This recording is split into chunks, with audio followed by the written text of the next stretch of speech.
Escape to Narnia. Welcome to the magical world of Narnia. This is a land of mythical creatures and talking animals. Narnia is the setting of the best-selling series of fantasy books by C.S. Lewis.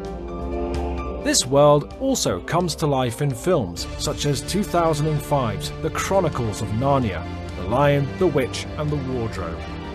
Let's meet some of the unusual creatures from the land of Narnia. Aslan, the Great Lion, is the creator and king of Narnia. He has got magical powers and uses them for good. He is very wise and kind, but he can also be quite dangerous.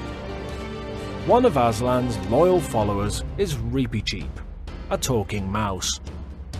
He may look small, furry and cute, but he is a brave knight who can fight very well with a sword. Narnia has some fascinating mythical creatures too. Griffins fly about high in the sky. These magnificent creatures have the body of a lion and the head and wings of an eagle.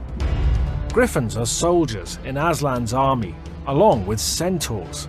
These are also strange creatures that are half man and half horse. They can run quickly. They are very clever, so they are often generals in Aslan's army. Not all creatures in Narnia are good though. Minotaurs are enemies of Aslan. They are quite frightening creatures. They have the body of a human, but the head of a bull. Minotaurs are stronger than the other animals in Narnia. Another terrifying enemy of Aslan is the talking wolf, Mogrim. He is the leader of the wolves in Narnia, and he can be extremely dangerous. Narnia is an adventurous place, full of fascinating creatures. Why not read the books or watch the films to see for yourself?